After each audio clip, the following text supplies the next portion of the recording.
और बंधन को भी पहचान रहे हो, उससे छूटने का उपाय भी सुन रहे हो, तो दोनों के संस्कार भी तुम्हारे अंदर जा रहे हैं।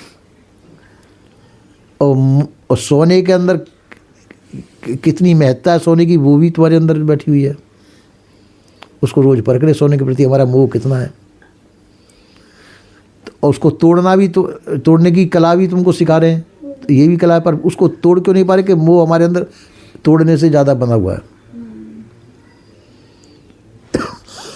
जैसे भंवरा है, फूल है, फूल पे जाके बैठ गया, फूल के अंदर उसका विशेष मोह है, अब सामने में वो फूल बंद हो गया,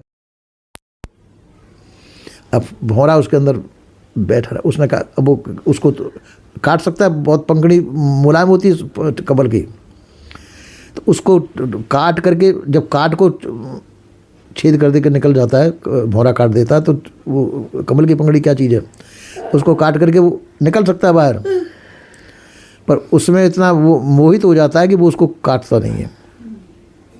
सोचता है सुबह होगा, फिर कली खिलेगी, फिर निकल जाऊंगा। और उसी बीच में आकर के हाथी आता है, हाथी लेके उसको तोड़ करके चबा जाता है, तो उसकी मृत्यु का कारण, तो वो उसका मोह उसकी मृत्यु का कारण हो गया, कमल के फूल की। इसी प्रकार से संसार का मोह हमको मृत्यु का कारण होता है। अगर मोह जाल को तोड़ दिया, ब्रह्म जाल को तोड़ दिया, तो हम संसार से पार हो गए। पर मोह ब्रह्म को नहीं तोड़ पाते, इसलिए संसार में फंसे रह जाते हैं हम।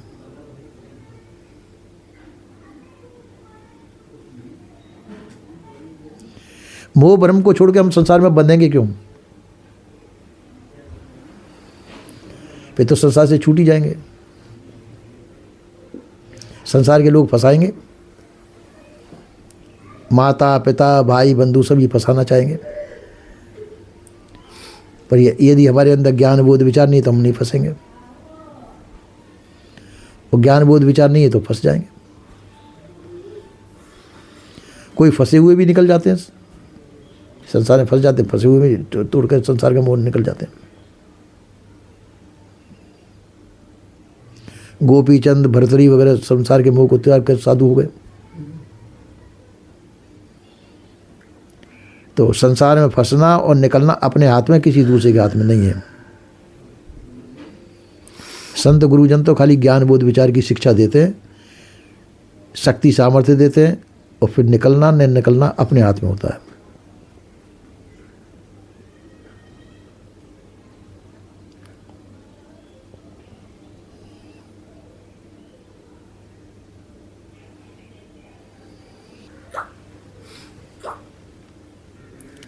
बंधने वाले भी हमें बंधनों में, और छूटने वाले भी हम ही हैं। स्वतंत्र हम। भ्रम का बंधन भी बनाते हम, मोह का बंधन भी हम ही बनाते हैं। आपने रंगीन रंगीन कबूतर ले आए, 2-4 अच्छे दिखने वाले रंगीन वाले। वैसे कबूतर, देसी कबूतर तो सब तरह के सब जगह मिल जाएंगे। आप बढ़िया सफ़ेद पीले जाने कैसे कैसे लाए, उनके प्रति आपका मोह हो जाएगा, उनको पालेंगे, देखेंगे, वो करेंगे। बिल्ली किसी कबूतर को पकड़ लेगी तो आपको दुख भी होगा, और देसी कबूतरों को पकड़ लेगी तो दुख नहीं होगा, तो उसका काम है। इसी प्रकार से जो है, जिसके प्रति हमारा मोह होता है, भ्रम होता है, उसमें हम स्वयं बंध जाते हैं। मोह भ्रम को छोड़ दे, और मोह भ्रम को छोड़ दे तो हमको बांधने वाला कोई नहीं है, छूटे हुए। तो बंधना या छूटना ये अपने हाथ में, और बंधना चाहते तो बंध जाओ, नहीं छूटना चाहते छूट जाओ।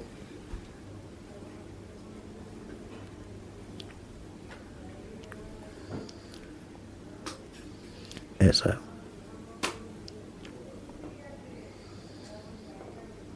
जीव जब मोही, कोटि जन्म अग्नासों तवही।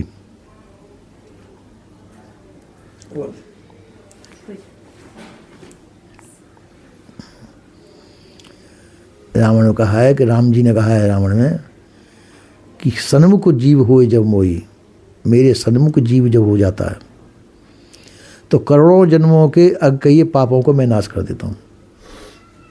करोड़ों जन्मों के पापों, यानी अनादिकाल से ही अपने कर्मों के बसीभूत फंसा हुआ है जीव। पर जगह अनादिकाल से सब फंसा हुआ है, तो जब ज्ञान बोध विचार जब उसके सामने आते हैं तो उसको बंधन समझ कर उसको तोड़ देता है। सन्मुख होते ही, सन्मुख होने का मतलब है कि संसार के मोह ममता आसक्ति को छोड़ के, भ्रम भूल कल्पना को छोड़ करके किसी ज्ञानी जनों के सामने जब होता है, जब सन्मुख होने के मोह ममता आसक्ति का जाल छूट करके और ज्ञान बोध विचार की तरफ रुख मुख हो जाए उसका,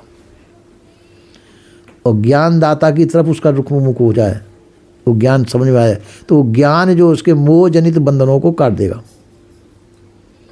मोह भ्रम के द्वारा हम बंधे हुए हैं, मोह जनित बंधन और भ्रम जनित बंधनों को काट देगा वो सामने जो ज्ञान बोध विचार देने वाला।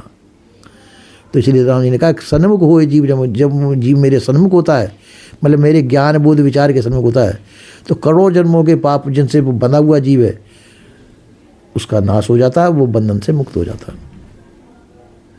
पर हम सन्मुख नहीं होते, सत्संग में तो बैठते हैं हम, तो सत्संग में बैठते हैं पर हम वो सत्संग को ग्रहण नहीं करते। सन्मुख होने का मतलब है कि सत्संग को ग्रहण किया जाए, वो सत्संग हमको ग्रहण हो तो हम सन्मुख हो गए समझो। और बैठे हुए भी यदि सन्मुख नहीं हुए हैं तो ज्ञान बोध विचार वो हमारे अंदर नहीं आएगा, तो हम सन्मुख नहीं हुए बैठे हुए भी। इसलिए हमको चाहिए सत्संग में बैठे और सत्संग को समझें और सत्संग को ग्रहण करें।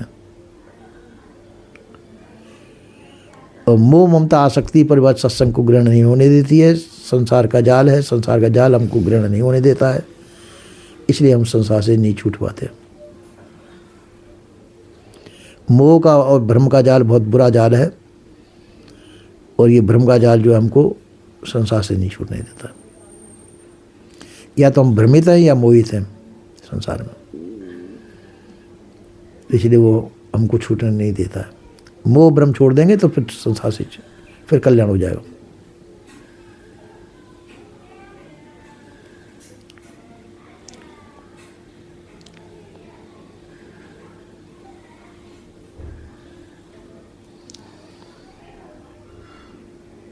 कि सामने चीज के प्रति हमारा रुझान होना, उसके प्रति प्यार होना, उसको मोह कहते हैं। उसमें आसक्ति होना, मोह आसक्ति कहते हैं उसको। कि जो संसार हमारे सन्मुख है, जो वर्तमान चीज जो सन्मुख चीज़ है उसके प्रति मोह होता है, और जो सामने चीज़ नहीं उसके प्रति भ्रम होता है। जो संसार में मौजूद चीज़ है उसके प्रति तो हमारा मोह हो जाता है कि वो हमको प्राप्त हो सकती है, वो सामने मौजूद है। और जो चीज़ हमारे सन्मुख नहीं है, खाली सुनी हुई चीज़ है, उसके प्रति भ्रम होती है। जैसे देवी देवता भूत प्रेत ईश्वर खुदा परमात्मा, ये प्राप्त नहीं हो सकते, इनके प्रति भ्रम होता है।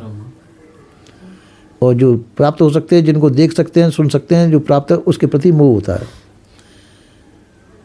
इसलिए मोह भ्रम ये दोनों माया का जाल है। हमारी बुद्धि मोहित होगी या भ्रमित होगी संसार के अंदर।